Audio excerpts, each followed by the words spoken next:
So I'm going to report on the project i-IronIC.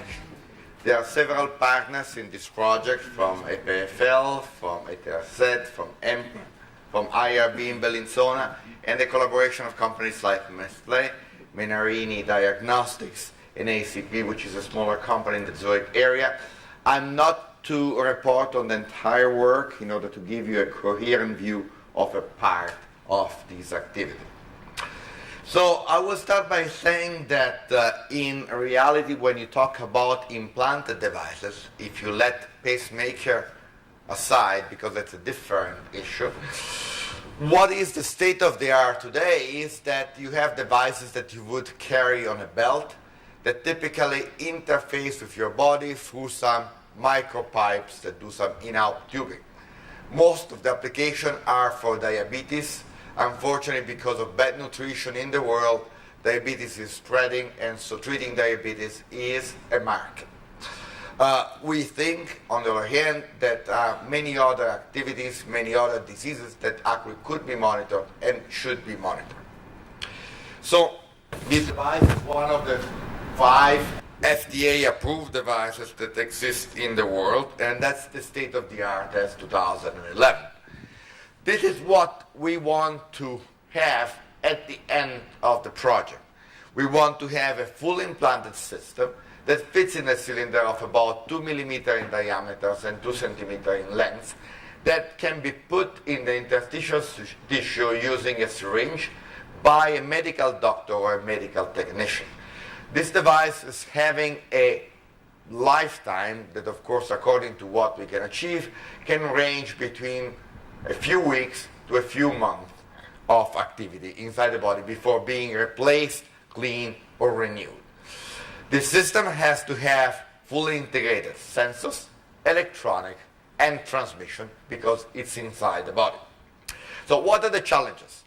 One is just the miniaturization. That's a challenge because you have to have small size, low power consumption, low impact on the body.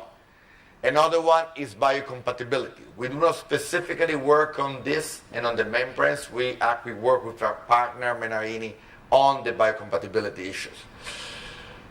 Important point, we want to do a set of measurements. You cannot just measure one quantity. You want to set a quantity, measure a quantity with the environment, that is pH, temperature, ancillary molecules that are available around. We want to have, of course, a reliable and highly sensitive readout electronics. And the important point, we want to do something that's useful, that can be put on the market. And this is a key point because commercial feasibility is related to volume production. And if you leave glucose and diabetes aside, having different diseases around, different markers that you want to measure, if you have to develop a custom device for each pathology, that would cost too much. So it's very important to use technologies that come from electronic system design, that often go under the name of platform design, in order to use library of components to be able to assemble implants that can address different pathologies. So what's the notion? Here you have some specific components that relate to the probes, to the electrics, to the chambers, to the fluidic circuits, and you have specific electronic parts that are analog electronics, transmission electronic, possibly circuit that deal with transmission and power. So the idea is to create a library of components as well as composition mechanisms that can lead us to build the object that we have. In our particular, it will be an instance of that, but also foresee the capability of doing many in different domains. Now, the sense in principle, for those of you who do not do electrochemistry on a daily basis, is this: you set a potential in an area, and according to the sweep of the potential, you look for currents.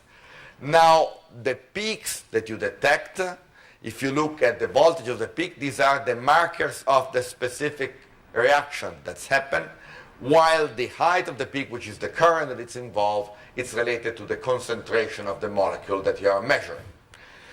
Now, how do you do these electrodes? These electrodes are probes. They are functionalized. They can be functionalized in many ways. Again, we look for a sort of modular application of this type of technology.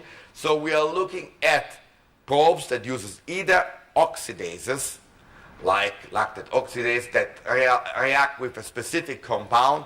They typically deliver H2O2 that then basically gets oxidized, and then you measure the amount of H2O2 that is generated in the reaction.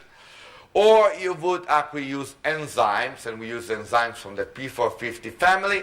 In this case, they react with specific target, and by using cyclic voltammetry, as shown in the previous slides, you can measure the current and have the signature of the compound that you're after. So this is a table of different cytochromes that can be used.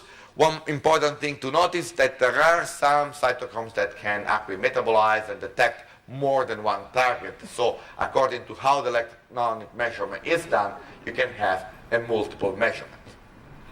Now, one specific point in our line of research is that we have looked at the nanostructuring of the electrodes. So if you look at how the electrode is done, on a conducting surfaces, we have a layer of carbon nanotubes that support the probe molecules, let's say the enzymes. Now, the chemical to be detected will actually interact with the enzymes. The reaction will generate some electrons that then will be carried by the carbon nanotubes.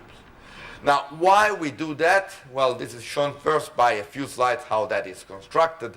On the bare electrodes, we have the layer of nanotubes, and on that we have the enzymes. These are actually pictures that have been taken with microscope. We are also looking at carbon nanotubes that are grown with specific direction, that actually could be randomly oriented, that can be vertical, they can be bent, and look at the specific advantages and disadvantages of this structure. So, specific issues related to this co-design relate to use of new materials, to the nanostructures, to new circuits, and of course to do low energy sensing and computation. One important point is that platform-based design, in my opinion, is a key to make out of these devices potential industrial products. And it's very important to be able to define what are the key issues that exist in these implanted devices, key issues that need to be developed specifically for this market, what are the issues that can be solved with standard electronics, and then have ways of mixing and matching the different parts. So challenges to integration, of course, come both from the technical and the commercial world. I'd like to close by thanking you for your attention, specifically thanking the PhD students as well as the scientists and collaborators in this project. Thank you.